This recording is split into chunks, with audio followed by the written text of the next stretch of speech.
আজ যখন আমরা এখানে দাঁড়িয়ে কথা বলছি তখন 11ই ফেব্রুয়ারির বিকাল 5টা। সম্মানিত দর্শক, ত্রয়োদশ জাতীয় সংসদ নির্বাচনকে সামনে রেখে আমরা ইতিমধ্যেই দেখেছি রাজনৈতিক দলগুলোর বিভিন্ন ধরনের কর্মকাণ্ডের মধ্য দিয়ে তারা তাদের কর্মকাণ্ড শেষ করেছেন। অর্থাৎ গত 10 তারিখেই নির্বাচনের সকল প্রচারণা বন্ধ এবং নির্বাচন কমিশন দ্বারা নির্দেশিত যে আইন, সেই আইন অনুসারে আমরা দেখেছি যে গতকাল রাত 12টার পর থেকেই বিশেষ করে মোটরসাইকেল চলাচল একেবারেই বন্ধ এবং এই অবধি পর্যন্ত আমরা দেখেছি যে জেলা শহরগুলো থেকে এবং বিশেষ করে মফস্বল শহরগুলোতেও একই অবস্থা। যেহেতু সরকারি বিধিনিষেধ মেনে চলেই কিন্তু আমরা দেখেছি মোটর বাইকার যারা আছেন, মোটরসাইকেলে চলাচল যারা করেন, তারা কিন্তু কেউই রাস্তায় বের হয়নি। আর তারই ধারাবাহিকতায় আমরা দেখেছি যে আইনশৃঙ্খলা বাহিনী আলমডাঙ্গা উপজেলাতে ব্যাপকভাবে তারা কার্যক্রম চালাচ্ছেন। তারই ফলশ্রুতিতে আমরা দেখতে পাচ্ছি যে ব্যস্ততম যে শহর আলমডাঙ্গা উপজেলার যে রেলওয়ের স্টেশনের পাশে যে 3 রাস্তার মোড়, সেই রাস্তার মোড়ে আমরা দেখতে পাচ্ছি যে যান চলাচলের অনেক সীমিত হয়ে গেছে। মূলত এখানে মোটর বাইকার না থাকার কারণে এবং মোটরসাইকেল আরোহী না থাকার কারণে কিন্তু এই মাঠের যে পরিবেশ দেখছেন এবং রাস্তাঘাটের যে পরিবেশ দেখছেন, এটাই মূলত কারণ। সম্মানিত দর্শক, আপনাদেরকে জানিয়ে রাখি যেহেতু আগামীকাল 12 তারিখ সকাল 7:30 থেকেই কিন্তু ত্রয়োদশ জাতীয় সংসদ নির্বাচনের ভোট গ্রহণ শুরু হবে।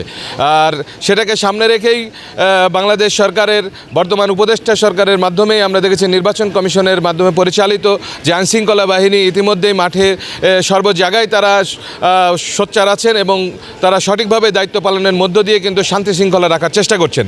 এখন দেখার বিষয়, যেহেতু আগামীকাল জাতীয় সংসদ নির্বাচনের ভোট গ্রহণ শুরু হবে, সেই ক্ষেত্রে সাধারণ জনগণ আসলে আজকের এই পরিবেশ নিয়ে এবং নির্বাচন নিয়ে কী ভাবছে, আমরা সে ব্যাপারে একটু কথা বলতে চাই। আসসালামু আলাইকুম।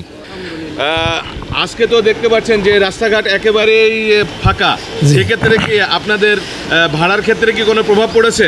ভাড়া ভেতরে মানে গাড়ি ঘোড়া না থাকলে তো ভাড়া ভেতরে এমনি কম হয়, এই জন্য ভাড়া ভেতরে হচ্ছে না বলে তো আমাদের এই অবস্থা। রাস্তা তো ফাঁকা দেখছেন? রাস্তা একদমই ফাঁকা, একেবারে ফাঁকা। আগামীকাল সকাল 7:30 থেকে কিন্তু ভোট গ্রহণ শুরু হবে, তো আপনি কি এই ভোটের পরিবেশ নিয়ে কি সন্তুষ্ট? হ্যাঁ, এভাবে হলে ভোটটা সৌন্দর্য হবে, যাতে দেখা যায় দেশে জ্ঞানজাম হবে না, সুন্দরভাবে যাতে সুষ্ঠু নির্বাচন হয়। আমরা একটু পাশে আর একজন ভাইয়ের সাথে কথা বলতে চাই।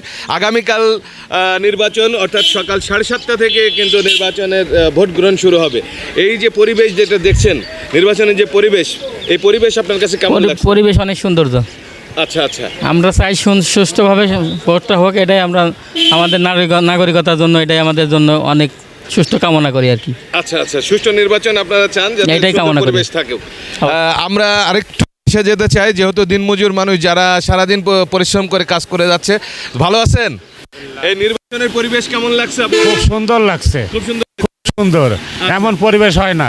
যেমন ঈদের মাখামাখি যেমন আনন্দ হয়, এতকাল তো আনন্দ হয়নি, এখন যে আনন্দ পাচ্ছি। তাহলে আগামীকাল কি সকালে সকালে ভোট দিতে যাবো। আচ্ছা, ধন্যবাদ আপনাকে।